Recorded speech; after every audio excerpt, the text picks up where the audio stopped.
This episode of the Zelos podcast is sponsored by Perform Better. Perform Better is the leader in functional training by supplying innovative products and top-notch education to trainers, coaches, and therapists. Check out the brand new Perform Better app, designed for professionals who want to stay on top of their game.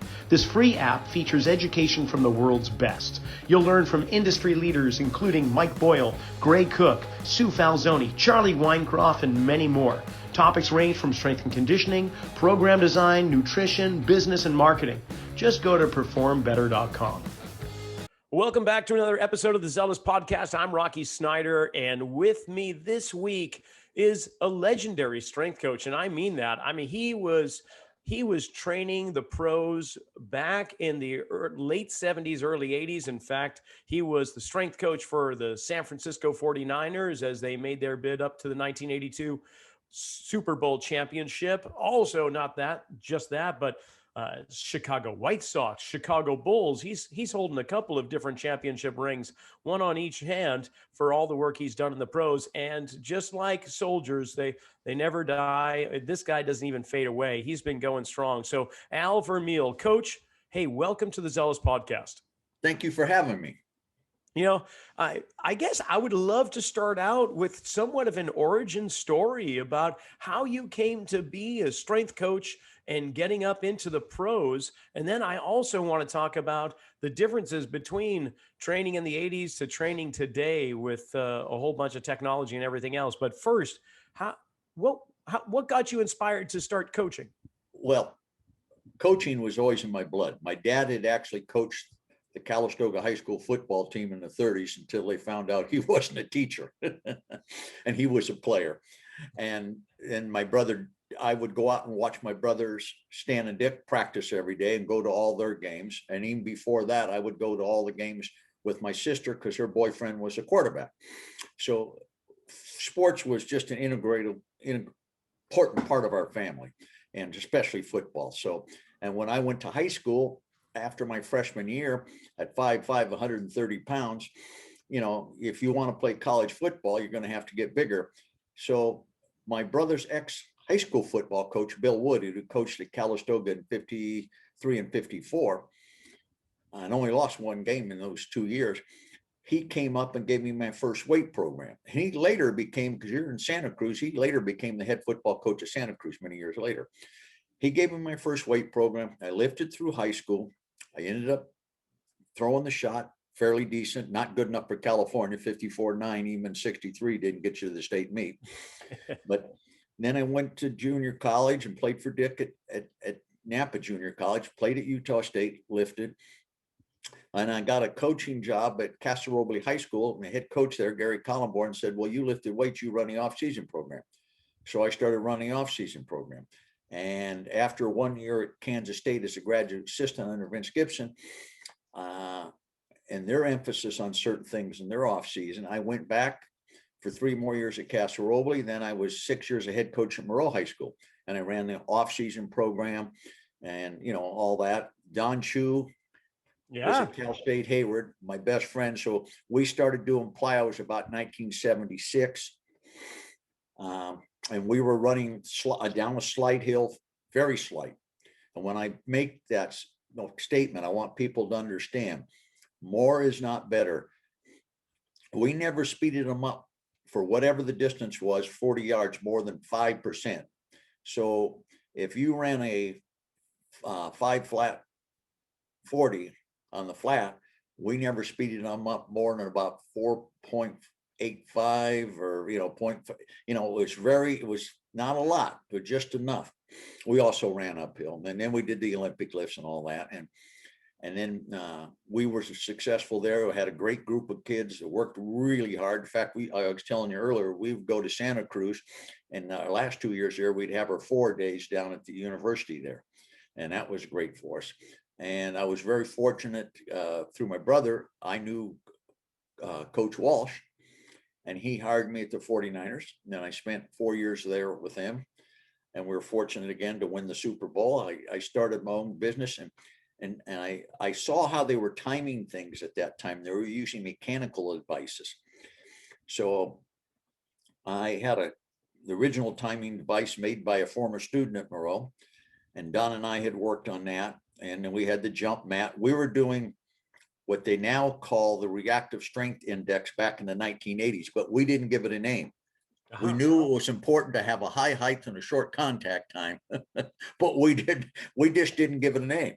And so then started to work with the White Sox, and they invited me to spring practice. I spent 40 days with them.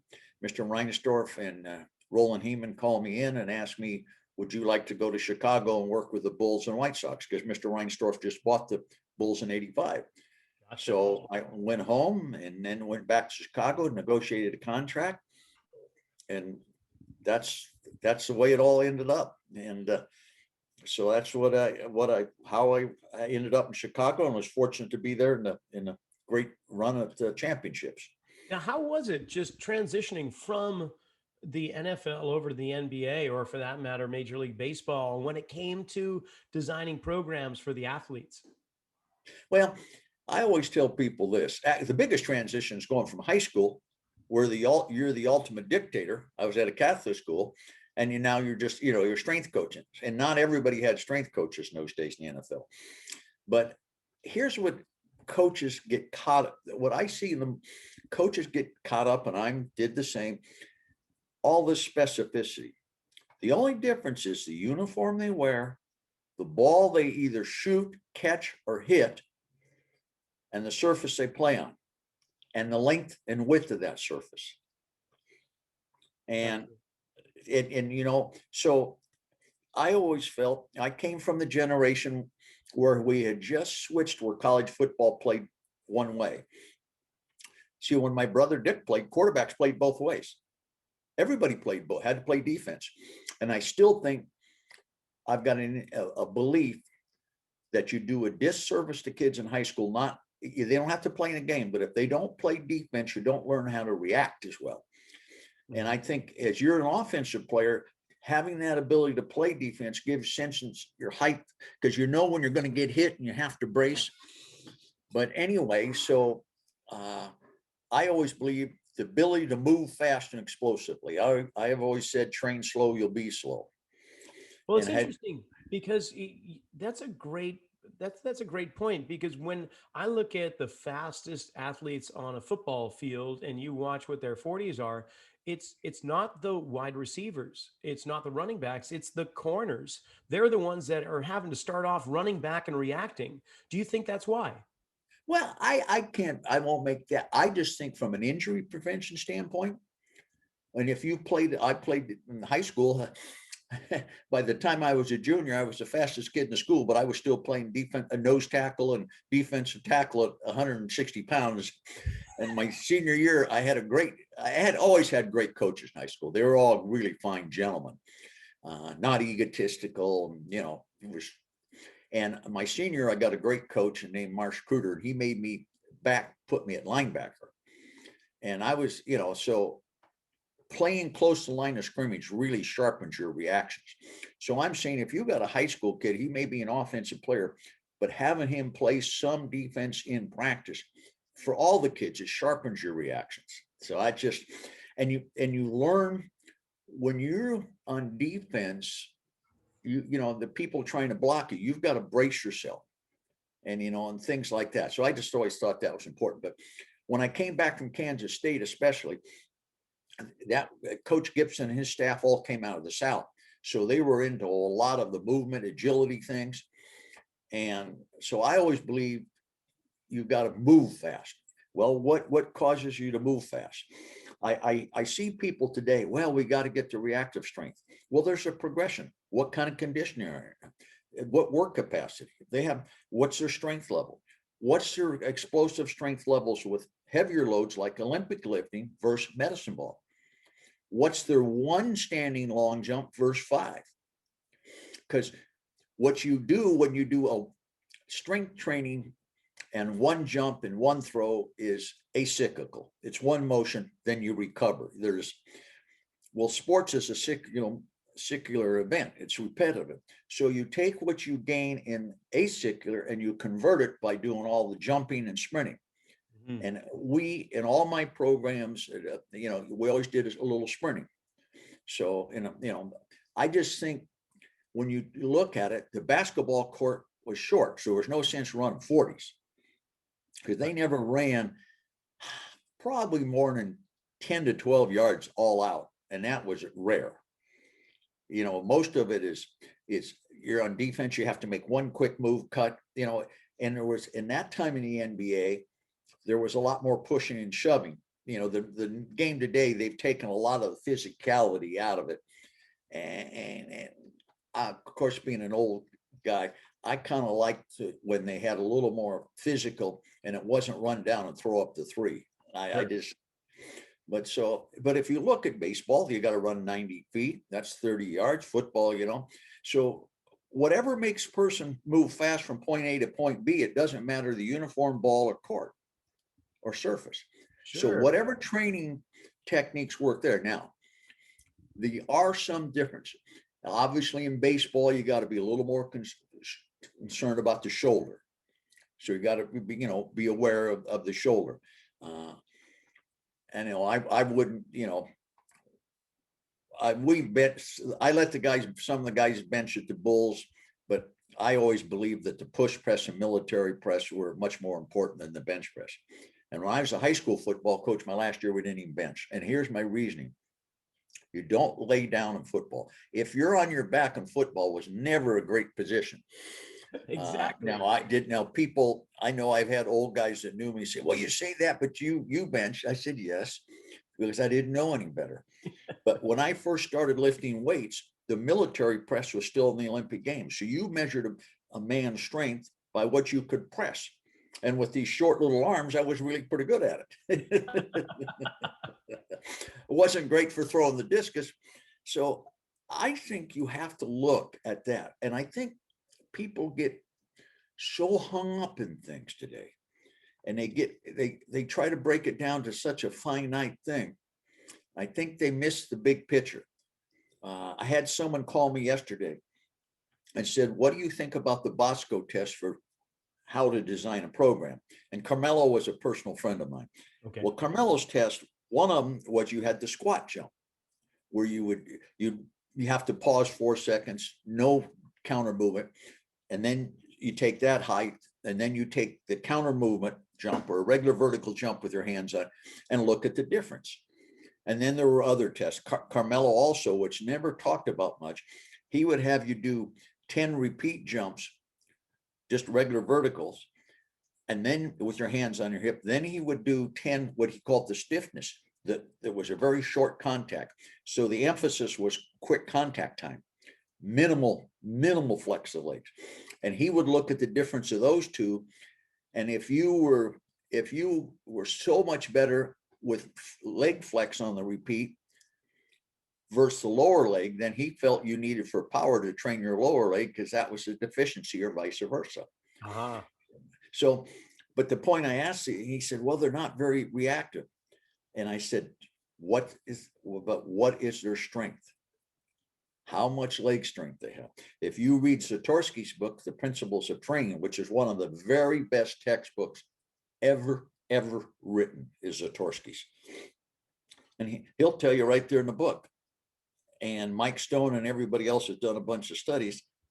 He took volleyball players and he said they improved their vertical jump with a squat until they could double their body weight. Then the squatting didn't have the effect. And I'm not saying everybody's got to double your body weight, but if you have a normal size athlete over a period of time, now I'm not taking a high school freshman and trying to do that. You got to let the progression go at the rate of the maturation. It's got to be gradual. But the gold was, you try to get to people that. Females about 185% of their body weight. Now, do you get everybody to do that? No. But but I'm saying, you've got to have a great strength base. And and then I like clean pulls or snatch pulls. Some people like deadlift, and people say, why do you like the pull? First of all, we did the Olympic movements, and it's more athletic. It's more speed. And in the deadlift, but some people use the trap bar. And a side note, okay, all you old guys out there that are in their 70s, like I am, I'm 76. I started to have some knee problems where I couldn't squat anymore. And what I did is took the trap bar and I took a program, the late Carl Miller. Now, most people listen to this won't even know who he was. He was United States weightlifting coach in 1980 when we didn't go. And a brilliant guy. I brought him into Moreau when I was coaching. And he had a squat program that basically you started up and you supported the weight, was real heavy. Then you'd go down 4 inches, 4 to 6 inches, and the weight would lighten it all the way to the bottom. He called it descending. So I took the trap bar and put it up real high and did some reps with very short motion. Then I went down 4 inches, did a couple sets there. And I got all the way to the floor and I turned the upside down because I'm short. And then I took and stood on a 1 inch block. Well, after doing that for 3 to 4 weeks, I'm back squatting again. Now I'm not squatting what I did, but I can do it. And I did that and it was amazing. And it's real simple, guys. If you want to try this, it's also a good way to teach kids to squat because it keeps you upright and you keep your weight back. So you just basically start up high and work down 4 to 6 inches. Now, for taller athletes, you're not going to have to turn the thing up down. But I wanted to get my thighs down to where I was squatting. The other thing I did, and I'm sure, first of all, I'm not saying I'm originated any of this. I've got a slide on my programs when I talk, shows guys doing all this stuff in the 1800s. 1800s. So the other thing I did is I took off the cable, I took the old pigtails. And to show you how old I am, I was at the gym. Sometimes I work at home, but I was at the gym the other night pulling. I said, "Oh, hand me the pigtails." And the guy looked at me, "What do you mean pigtails?" I said, "That's what we used to call them. I don't know where it came from." And I'll put that on the bottom of the pulley and I'll squat with them here. So I'll lift it up and it keeps you upright. And if you have a little back problem, it takes the stress. So anyway, Yeah. So I wanted to tell people, you adapt. And it's like at the Bulls, when we looked at strength, or even the Niners, I took what they could do and didn't spend 6 months on what they couldn't do. So you adapt. Now you got the safety squat bar, you've got the buffalo bar, but you have to get their strength levels up. Well, you brought up so many things just now that first, like taking bench press and putting it off to the side, using it maybe as an elective, but not as your core fundamental movements instead of a push press, it would be so much better because of ground reaction force and vertical loading and all that. And how about core stability? Oh, yeah. Everybody talks about it. They get down and do the plank. Nothing wrong. I'm not when I'm talking, I'm not, it's an elementary. Yeah, if you're a sniper. I would rather have a guy be able to push press his body weight than do 4 minutes of plank. There you go. Because you're engaging all this. And now the plank is a good way to train young kids to get them ready. I'm not disagreeing with that. Yeah, I think we've run a little bit too long with the plank, though. Well, we're not training people anymore. We're in constant rehab. Oh, he doesn't move this way. Not everybody looks alike. Not everybody moves like. Charlie Francis was the one that really used to emphasize that. That leads me into something else. First, though, before I get to that point, you were mentioning sprinting. And I got to say, when it comes to the fundamentals of athletic development and achieving better performance, I personally think that is top of the charts there. If you can't walk and you can't run and you can't sprint, then how you can't play.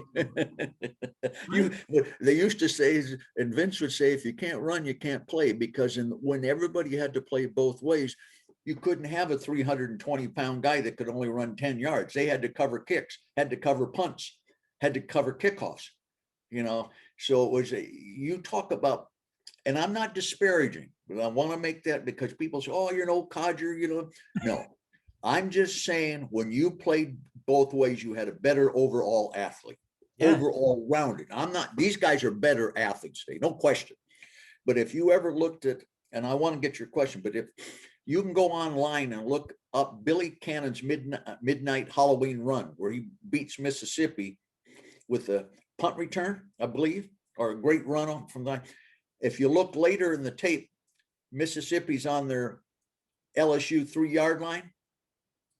Okay. Guess who makes the tackle on 4th down to keep Billy Cannon? No kidding. They play. So I come from that. When I went to high school, you had free substitution, but we might only have, we went to one game, we had 15 guys. A couple were hurt so we all played both ways. And I played both ways in junior college. So, that conditioning base. But anyway, go ahead with your question. Well, the thing is that, we advance with technology and techniques and all this stuff over the course of the last 30, 40 years.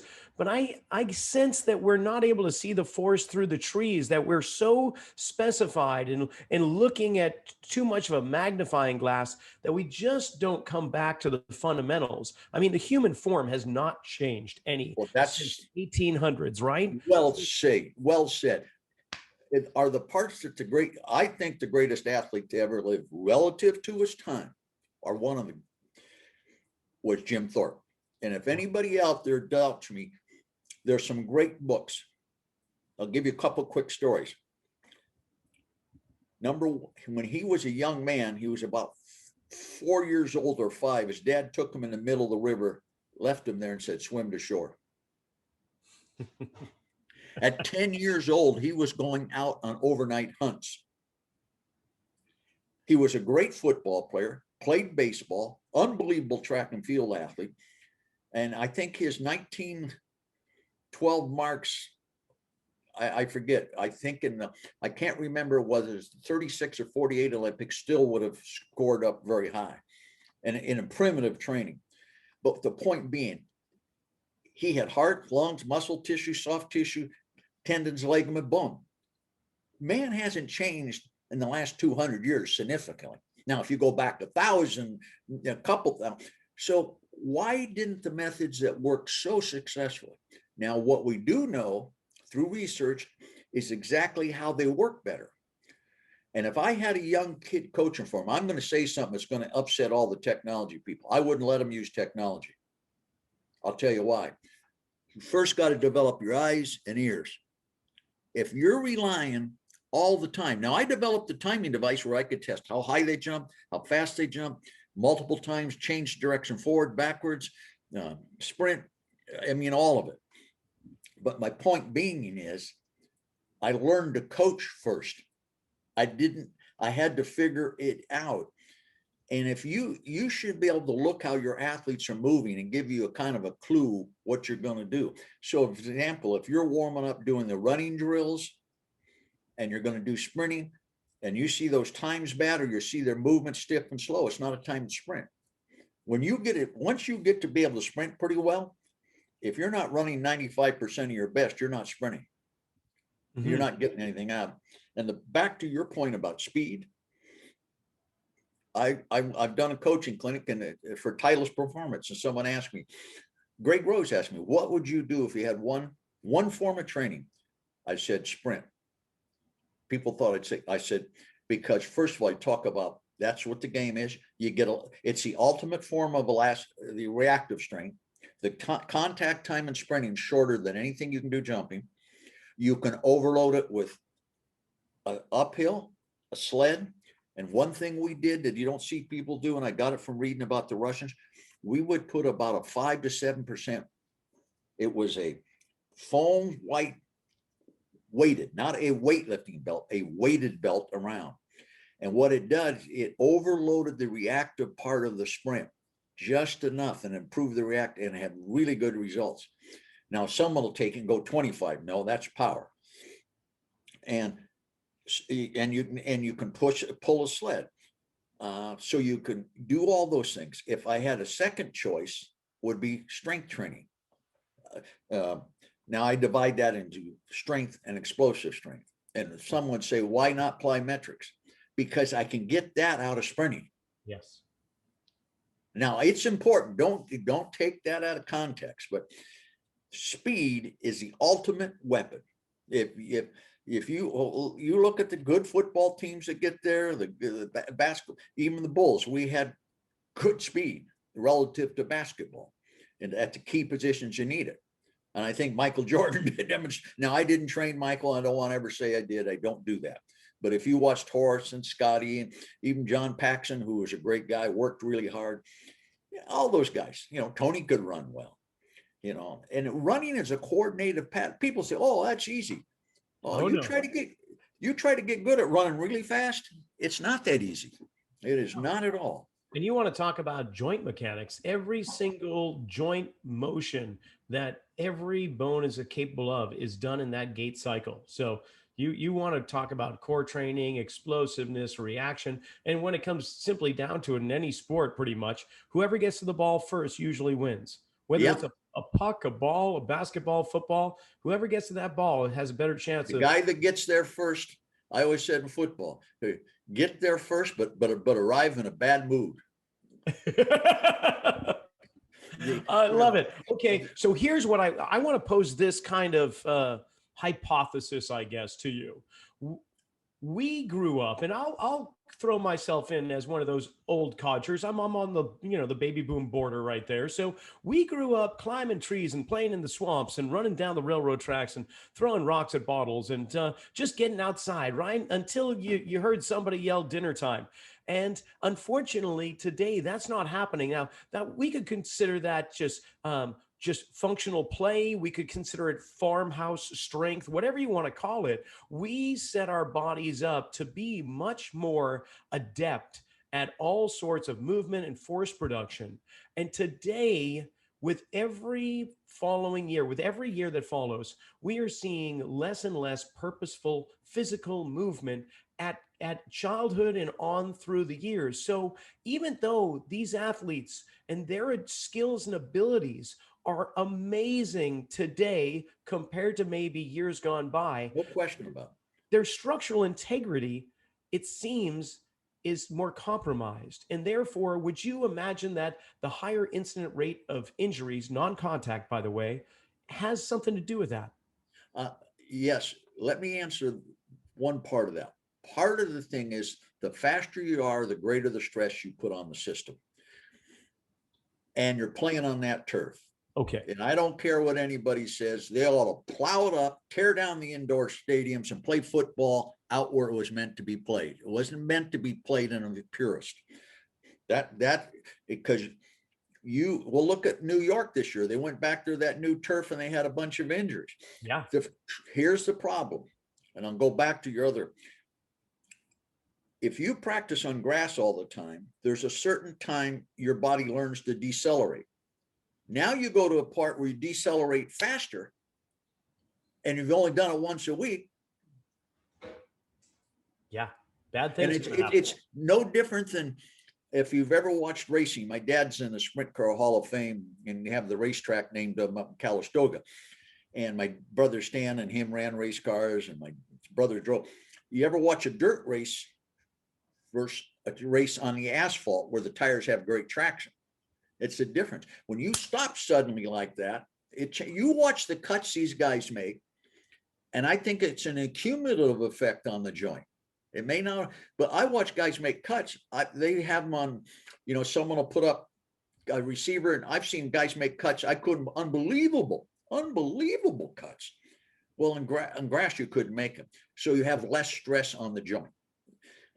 There's no question. Back to your original, you're absolutely right.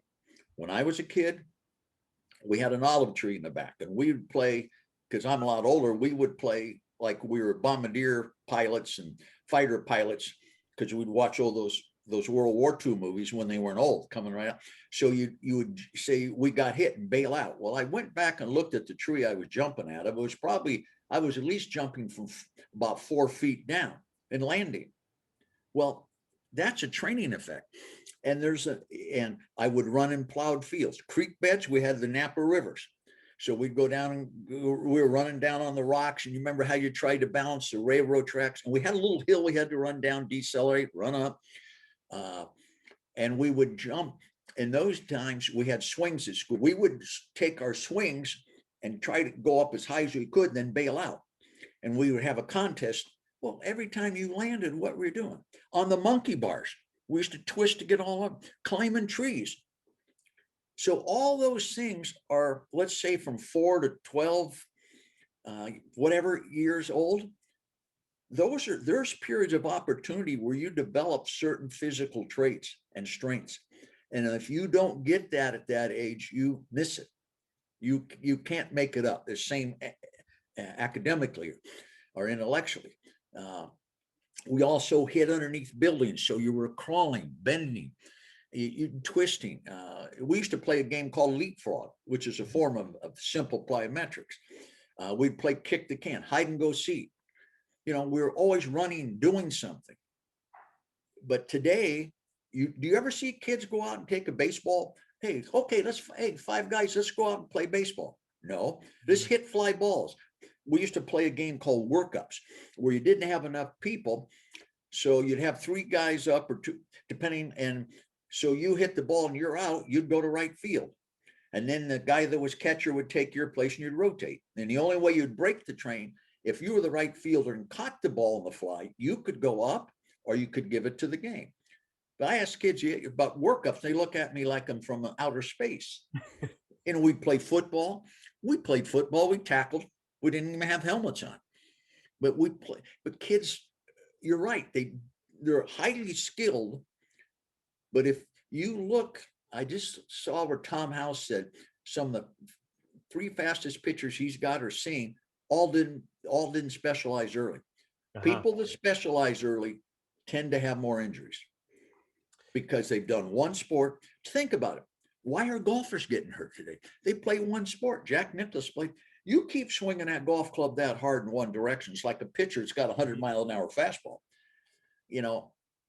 I just think you can't replace basic play as kids. I just kind of, the analogy I use these days when it comes to conditioning the youth and the young athletes that are coming in that for the last 30 years have been playing video games and have personal computers and so on. It's like trying to put a race car engine into a Yugo, you're trying to develop so much power, but the chassis unfortunately is weak. So how would you say, like, what's I don't know if you have the solution, obviously, but what's one of the potential solutions? Just obviously getting kids to play again, but what would you say to the coaches that are coaching the youth sports right now? I would say you got to do more fundamental things and more work capacity and do things.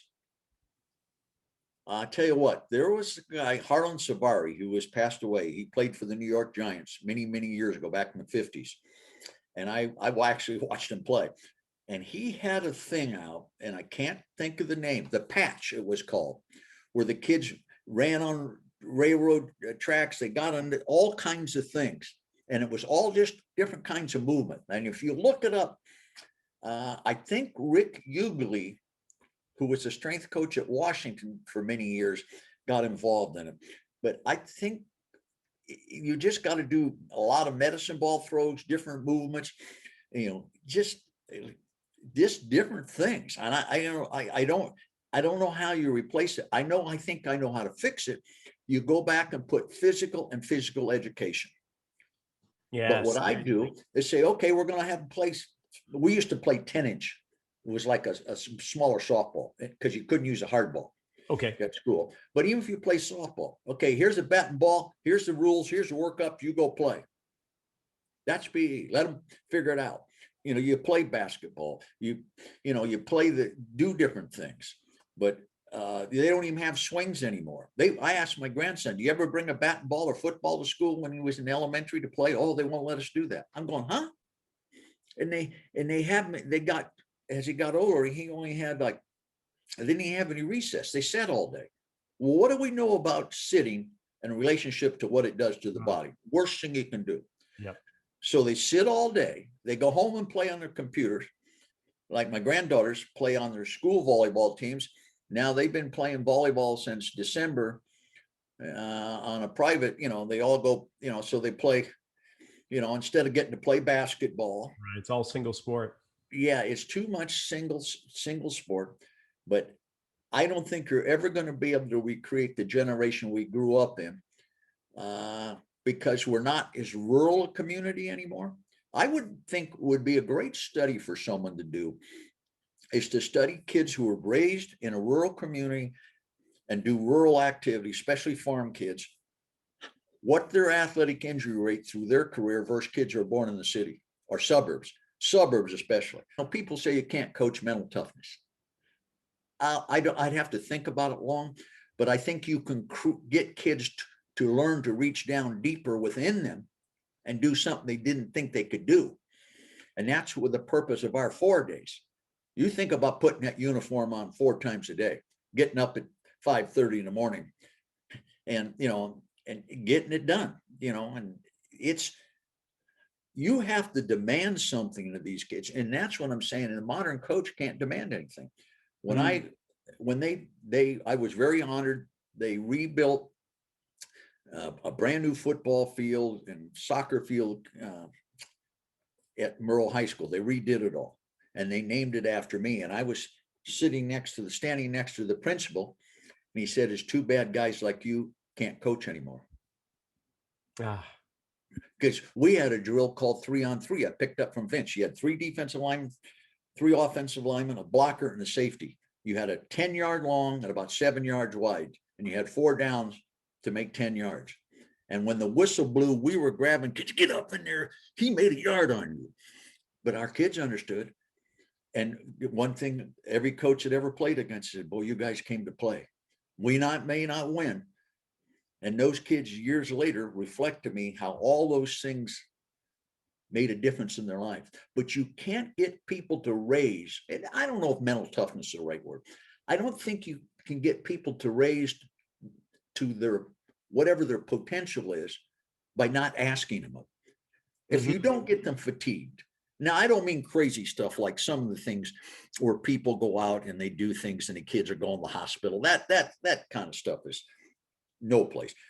But getting kids, and what you do is build it gradually so you don't have problems, but getting kids to do more than they thought they were capable of, because most of us never use our whole potential. And I think that goes along with what you're saying about kids in general, but we don't treat them as kids anymore. It's too structured. I always thought Little League is put the bat and ball out for the first 6 games, let them figure it out themselves. Now, so I love. I'm sorry I went on the rant. You might want to edit all that out. No, that's great. I want to talk more about coaching. Like, in your opinion, for your experience over the years, what makes a great coach, and what are the signs that you're over coaching? I've done that one too. I'm the worst. I think the sign of a coach is the ability to use whatever knowledge he has and communicate it to the athlete, so the athlete understands and can perform it. And the most important quality is trust. And I had a personal experience. I won't tell you. I had someone from the Chicago Bulls call me this weekend. And he said, "One thing is I could always trust you." Not just as the coach, but as be able to come and talk to you. And I've always told young strength coaches, if you're doing a good job, those players a lot of times will come and talk to you about other things other than just the sport. And I said, you need to learn to talk to them and treat them as people instead of you're the right tackle, you're the power forward, or you're the center fielder, or you're the great sprinter, or you're the setter in volleyball, whatever it is. They're people. Treat them like people. That's the best piece of advice. And if all you do is treat them, and I mean, you have to be genuine about it, but you have to care about, if you don't care about people and they don't trust you, you have no chance. My brother Dick gives a whole talk, and he said, the first thing in all the places he had to go, you have to get the players to trust you. They have to trust you. And so I think that's what's really important for coaches to get. And sometimes we get all caught up in the other things. Now, overcoaching is watching the athlete continually do it wrong and getting frustrated. So you have to find a way, the fewest words that paints the biggest picture. I've been guilty of giving a dissertation and the people, they're rolling their eyes. So the fewest words. An example would be in Olympic lifting. A lot of guys want to get on the toe. They can't get what they call a hip hinge. We call a hang. Yep. I used to tell them, your butt goes back, your shoulders go forward, and your body weight goes towards your heels. Well, if your butt goes back, your shoulders go forward, and your body weight goes to heel with a slight knee, you're in the hang. Or we used to get guys. I had a kid in from Italy. I had a contract with Benetton basketball for a year, which was great. It was a great group. And I had a young man named David Bonaro, and he was going on his toes too soon on the pull. So I had him jump backwards on a 12-inch box about 4 to 5 times. Now I said, just pull it. He didn't go on his toes. Because when you really pull the bar correctly, if you watch the Olympic lifters, when they're warm up, they'll move slightly back. So I didn't have to say anything. So for young coaches, try to find a way that they takes care of the deficiency without you saying anything. And that's, or a very small picture. And sometimes, wait till they get done with the exercise, and, and sometimes you'll work with guys and they never quite get it. The next year they come back and do it automatically. And I never got it. And I have many golf friends, but one is Chuck Cook, the great golf teacher out of Texas, Tom Kite, and Payne Stewart, Jason Duffner, Corey Pavement, and Dick Drager. There's a book called it's a German rock climbing book. And in there, they use a word as reminiscence. And I've never quite understood it, but sometimes you can do something a year before, not quite so good, but when you come back, you kind of recall it and you can do it correctly. And I've seen it over, and I never knew what the phenomenon was. But so just try to paint a picture, be concise. And I haven't been very concise answering your questions, so the people listen, it's easy. Old codger, once you get to the point, but that's what you have to do. Look at each drill. I'll give you another example. We were rehabbing a young lady who had an ACL, and she was doing the running drills with a limp. I said to Jeff Macy, put the 5-pound weighted, not weight belt, weighted belt on her, have them do it. She did them fine. Take it off, she did them fine. I learned from Mark Comerford, the great physical therapist from Australia. If you want to find out if it's inhibition or strength, add a little weight. If they do it better, it was inhibition. If they do it worse, it's a strength issue. She did it better. The other thing, she was having a hard time squatting, and we had the old barbecue squat that you can't find them anymore. BSN out of Texas used to sell them. It was like looked like a barbecue. That's what we call it. You stood on and put the belt, but it had the peg was up higher. You could hook it and you'd walk. So I had to do, a couple sets of that, then go squat. Or another example is, let's say you have someone that can't overhead squat or can't. I would take a medicine ball, put it on their back against a wall, have them squat up and down. Now they could do it perfect. Because their feet are away from. And I said, now here's the key that people don't do. Now get in the bottom of that and press it. So people ask me, they'll get a coaching conference. Well, what's the most important test? And they're all going, I'll say, what do you think is the most important test when you're going to do with an athlete? Someone will raise his hand, give me an answer.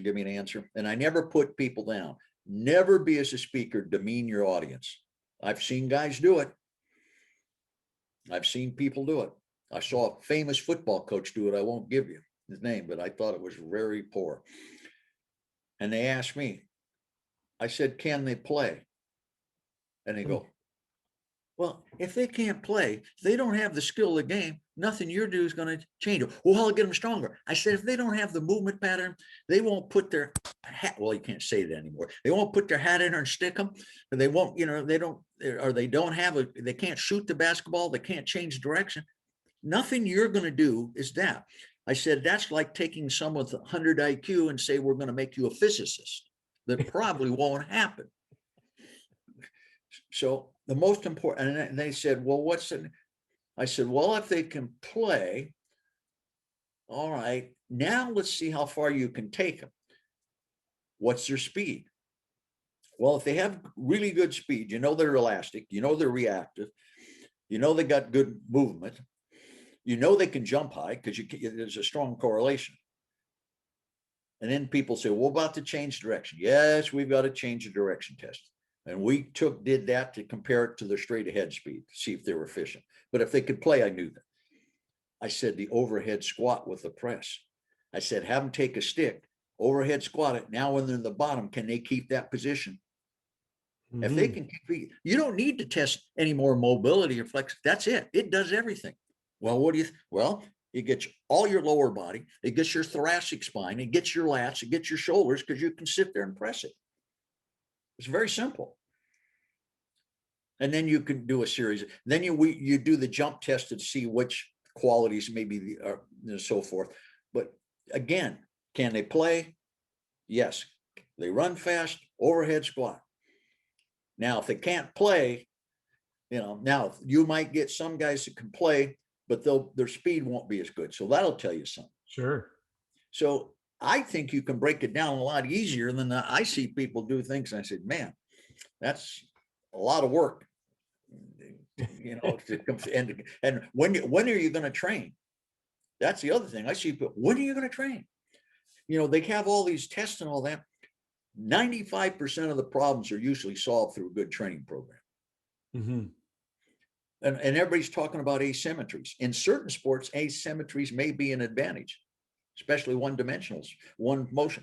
It could be. I'm not saying they are. But everybody's got asymmetries. So you're going to, unless it's really, you're going to spend 3 months correcting one thing and letting everything else go. If they have specific problems, work on them. But don't stop doing all the other things they need to do to be ready to play. Sure. Oh, I love it. I love it. There's so many things that ring true for me, and the programs that I design too.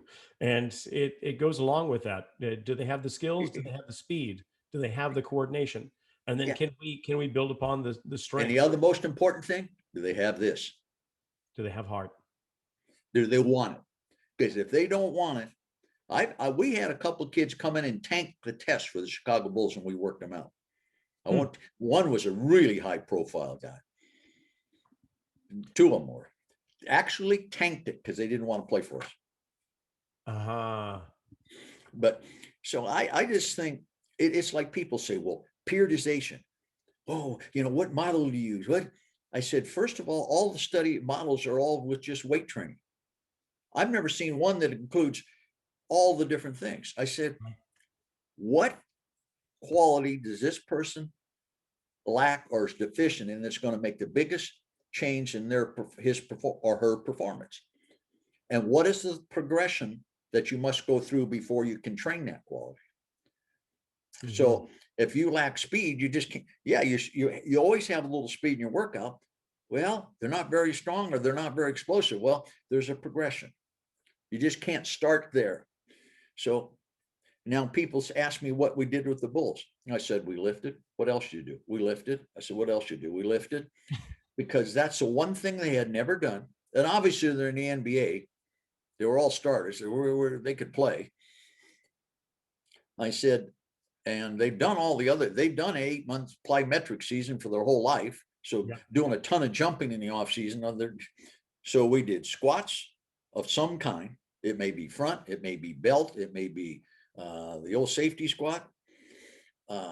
We did clean or snatch pulls or both. We did power cleans, power snatches, push press, push jerk and jerks, depending on the athlete. We didn't all do it.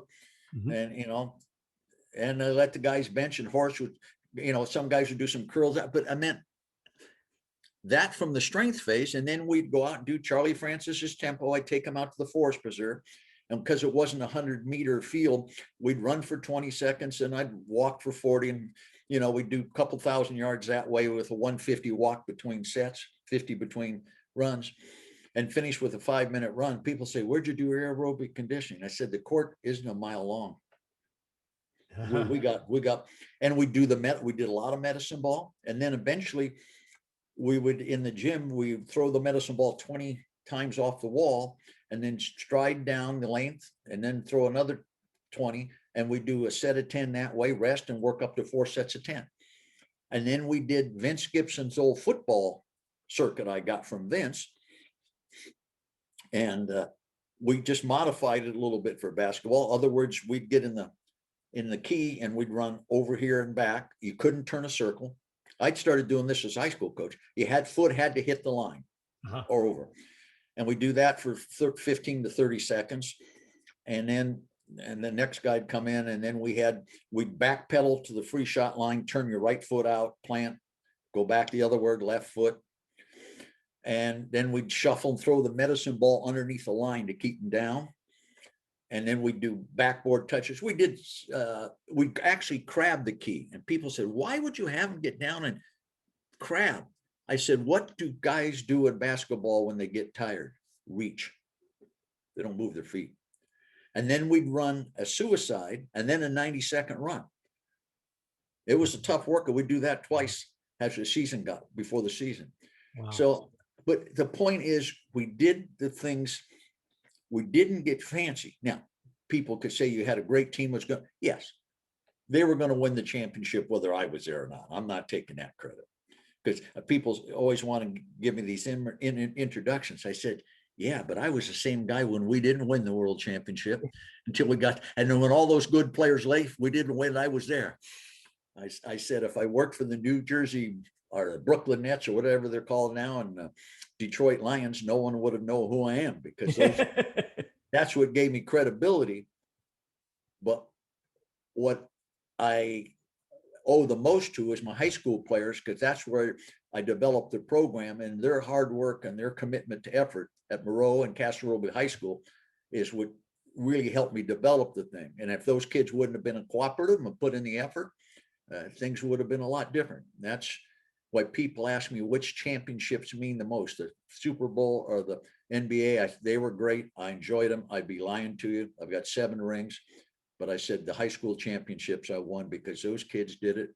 There was no other reason than the part of wanting to be a team and part of wanting to accomplish something. There was no money, no big reward other than accomplishing a goal. And not that the Bulls and 49ers didn't have the same thing. They were great guys. Don't misinterpret that. But I was really meant to be a high school coach. I was never meant to be a professional coach. And I think I probably carried that same personality to the Bulls and 49ers. And I think it was probably refreshing to the guys that I probably reminded them a lot of their old high school coaches. I just was not meant to be that. It happened. It was never a goal or never objective. My whole goal was to be a great high school football coach. Well, I think you achieved that and then some. Coach Vermeil, this has been phenomenal. I had this feeling that you and I could talk for like 3 more hours without it getting tired. You know, I'm an old windbag. If my wife was here, she'd say, "Don't you ever shut up?" And I hope for the listeners, you apologize when I got off a couple of times. But you get old, your mind drifts a little bit at 76, and and you were talking about sprinting. And I'll give this advice to young strength coaches or young adults. Continue to lift a couple days. How much? Always leave another rep or another set. Well, I won't get. Do you want to train at 60 and 70 or quit at 50? Because you can't. Always leave another rep or set. You're better to undertrain than overtrain. The other thing is sprint twice a week. Do the running drills. Now, if you're older and if you haven't sprinted, first do the running drills and then nice gradual acceleration where you accelerate easy. You can run uphill, start easy, do somewhere between 150 to 180 yards a couple times a week, because that will keep you young. You lose your glutes if you don't squat, you don't jump, and you don't sprint. So if you can find a way to squat somehow, whatever works for you, and you can find a way to sprint somehow, and the one thing we didn't talk about is single leg training, which is very in vogue. The one I love the single leg RDL. I think that's an excellent exercise. I like what we call, I've got a great clip of Ryan Reynolds, one of the strength coaches for the Chiefs. Dragomir showed me that. Dragomir Sorosian. We used to bring people in. I spent more money on consultants than I ever did equipment. Equipment is only as good as the guy using it and who's instructing it. But you get on a box and you eccentrically go down slow. And at first you won't. Ryan got it so he could get on a box and go all the way down and his foot not hit and come back up. Now that's a long progression. So I like that. And I like the old one Mike Boyle used to do on the box with the dumbbells. That's the hardest one.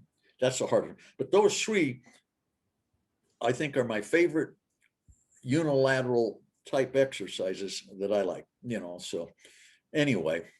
Fantastic. Once again, thank you for having me, and hope I didn't. I apologize for rambling so much. Not at all. It's been a pleasure. And that's a wrap for another episode of the Zelos podcast. I certainly hope you enjoyed this time with Coach Vermeil. I know I did, and I look forward to the next time our paths cross. Be sure to tune in next week when we have another spectacular guest that is one of the pros behind the pros. And be sure to subscribe. Tell your friends if you're enjoying this.